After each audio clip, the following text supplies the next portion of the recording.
HOA posted fake violations on my cabin, so I posted trespasser signs on their clubhouse.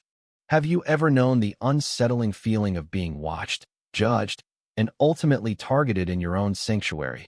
All because your way of life doesn't fit someone else's narrow, self-serving definition of perfection? I'm Elias Thorne, and my off-grid cabin, nestled deep within the rugged embrace of the Sierra Nevada foothills, was more than just a dwelling. It was a testament to self-sufficiency, powered by solar panels, fed by a natural spring, and built with my own hands from salvaged materials. It was a place where I pursued my passion for astrophotography, capturing the pristine night skies, and, crucially, conducting quiet research on local amphibian populations for a university conservation project. My cabin was remote, accessible only by a single, winding, unpaved trail that snaked through dense forest. Then, Ms. Genevieve Sterling arrived. Genevieve, the newly elected, self-anointed queen of the sprawling, pristine Summit Ridge Estates Homeowners Association, saw my humble, eco-friendly cabin not as a model of sustainable living or a vital research outpost, but as an unacceptable rural intrusion. She was all sharp angles and sharper pronouncements, a woman whose perfectly coiffed silver hair and designer hiking gear screamed unapproachable perfection. Her first official act, it seemed, was to send me a curt, imperious letter demanding the immediate dismantling of my solar array, the capping of my natural spring, and the removal of my unsightly composting system. It was, according to her, a visual blight, attracting undesirable wildlife, and a clear violation of Summit Ridge's aesthetic guidelines. Her ultimate, thinly veiled demand was for me to connect to the HOA's municipal services and conform to their elevated standards, effectively stripping my cabin of its off-grid independence and forcing me into their expensive, regulated system. Her tone was dripping with condescension, her words a thinly veiled threat against everything I held dear. She looked at my cabin, a beacon of ecological harmony, as if it were a festering wound on the pristine landscape she envisioned. I tried to reason with her, calmly explaining the environmental benefits of my off-grid setup, its minimal impact on the surrounding ecosystem, and the vital role my amphibian research played in monitoring the health of the local watershed. I even provided official environmental impact reports, highlighting my cabin's net zero footprint and its contribution to local conservation data. Genevieve merely waved a dismissive hand, her perfectly manicured nails glinting. "Mr. Thorne," she purred, her voice a brittle whisper of disdain, "your unconventional lifestyle is simply not suited for the elevated standards of Summit Ridge Estates. We are building a community of distinction, and frankly, your primitive dwelling detracts from our property values. The bylaws are clear. All residences must adhere to our architectural and utility guidelines." Her words, delivered with an air of unassailable authority, left no room for debate. She was not interested in sustainability or conservation. She was interested in control and exclusivity. The true nightmare began on a crisp autumn morning. I returned to my cabin after a week of tracking a rare species of mountain toad, only to find a scene of utter violation. My meticulously installed solar panels were draped with crude, handwritten signs, emblazoned with the Summit Ridge HOA logo, declaring, "Violation, excessive glare non-compliant." My composting toilet was plastered with a sign reading, "Violation, unsanitary conditions health hazard." And worst of all, a large, official-looking notice was stapled to my front door, stating, "Final notice. Property deemed unfit for habitation, immediate eviction pending." My heart pounded with a mix of fury and disbelief. This wasn't just an annoyance. It was a direct, malicious fabrication, a blatant attempt to force me out of my home. As an independent researcher living in a remote area, I had long ago installed a network of discrete, motion-activated hidden cameras around my property, a habit formed from years of protecting valuable equipment and monitoring wildlife. I immediately accessed the footage. What I saw made my blood run cold. The video, timestamped just after midnight, showed Genevieve Sterling herself, dressed in dark clothing, stealthily approaching my cabin. She wasn't just observing. She was actively taping the fake violation notices to my solar panels and composting system. She then produced a large, official-looking envelope, pulled out the final notice, and, with a grim, almost gleeful determination, stapled it to my door. At one point, she paused, looked directly at one of my hidden cameras, though clearly unaware of its presence, and muttered, "That'll teach him to defy the HOA. This land will be perfect for the new exclusive stargazing platform." And then, a chilling detail. The camera also captured a brief, whispered conversation Genevieve had just before entering my property.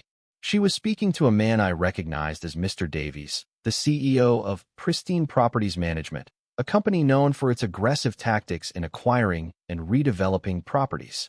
They were discussing the final phase of their plan to acquire my eco-lodge and the surrounding wilderness, claiming it was undeveloped HOA common property, and that my cabin was an illegal encroachment.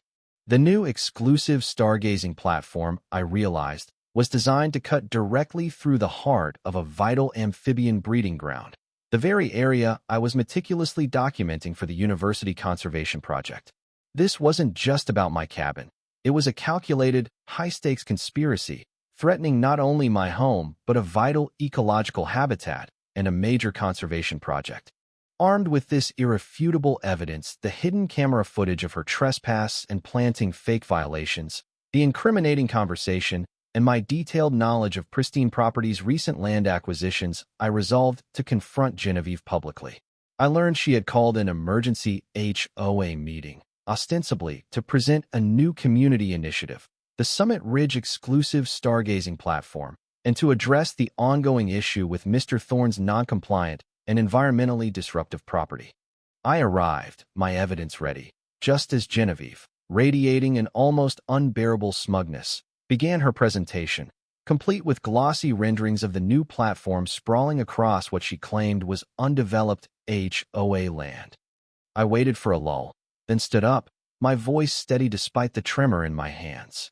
"Genevieve," I stated, holding up my tablet with the hidden camera video paused on her mid-sabotage face. "I believe this footage and your recent actions sheds a rather inconvenient light on your stargazing platform initiative." Her eyes, which had been sparkling with self-satisfaction, immediately narrowed. She quickly recovered, her voice sharp. "Mr. Thorne, I have no idea what you're talking about. This is a private HOA matter. You are disrupting our proceedings, and your dramatics are quite unnecessary." She attempted to rally the other HOA members, painting me as a disgruntled, eccentric recluse, a nuisance to their refined community.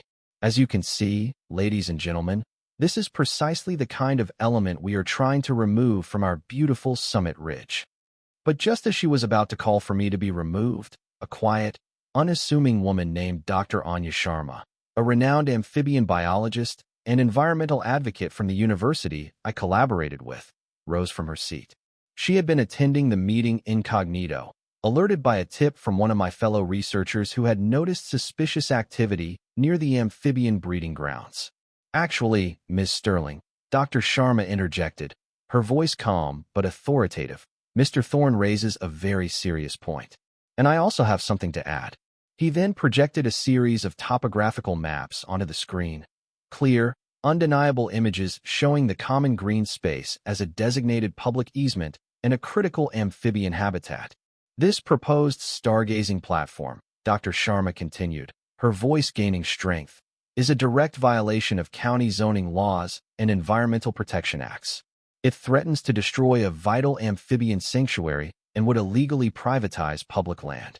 A collective gasp rippled through the room. Before Genevieve could even stammer a denial, the doors to the community hall swung open. Two stern-faced sheriff's deputies, accompanied by a representative from the district attorney's office, walked in. They had been tipped off by Dr. Sharma, who had contacted them after seeing the suspicious activity around my property and confirming my initial suspicions. "Genevieve Sterling," the district attorney's representative announced, his voice devoid of emotion. "You are under arrest for criminal trespass, vandalism, attempted fraud, and conspiracy to commit land appropriation. We have irrefutable video evidence, and a full investigation into Pristine Properties Management and your alleged land deals is underway." Genevieve's face, which had been a mask of carefully constructed composure, crumbled into a terrified, pale mess. Her jaw went slack, her eyes darting wildly around the room, searching for an escape that wasn't there. she stammered, then erupted into a desperate, high-pitched shriek, blaming misunderstandings, overzealous contractors, and a misunderstanding of the land deeds. It was the pathetic wail of a tyrant whose kingdom had suddenly collapsed.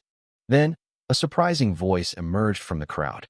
Mr. Peterson, a long-standing, quiet member of the HOA board and a respected local real estate developer, stood up, his face etched with regret. "And Miss Sterling," he said, his voice trembling slightly.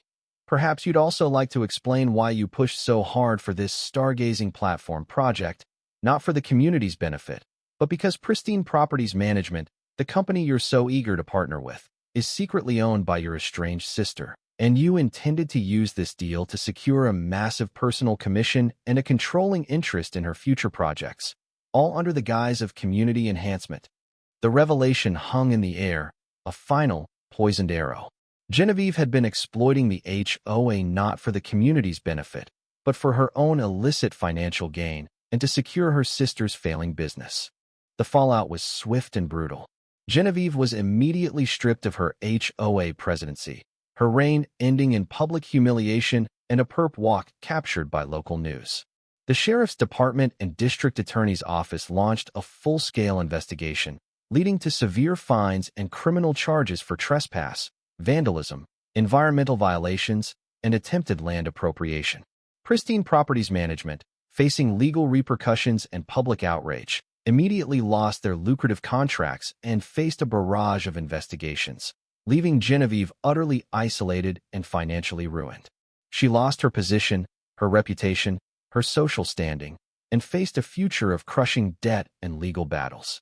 Her karma was a public, humiliating spectacle, a direct consequence of her petty tyranny and audacious fraud. I felt a profound sense of vindication, a quiet triumph that justice, however painfully achieved, had prevailed.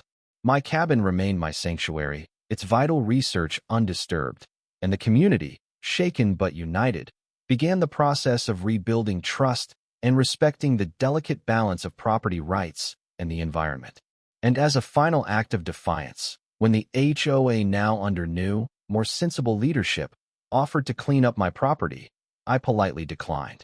Instead, I meticulously designed and printed a series of large, bold signs, mimicking the HOA's own pristine aesthetic, but with a stark message.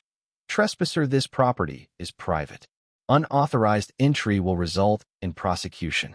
I then, with a quiet satisfaction, drove to the Summit Ridge Estates Clubhouse, and, under the watchful eye of a newly elected, much humbler HOA board, I systematically posted these signs, not on my property, but directly on the perfectly manicured lawn and entrance of their prestigious clubhouse. It was a silent, unyielding monument to defiance, a permanent, undeniable presence that served as a constant reminder of Genevieve's folly and the price of their arrogance. In a world where bureaucratic power can become a weapon, and individual ego can lead to audacious exploitation and criminal acts, where do we draw the line between upholding rules and protecting personal property and the environment? When faced with such blatant disregard for rights, safety, and the well-being of others, what would you have done?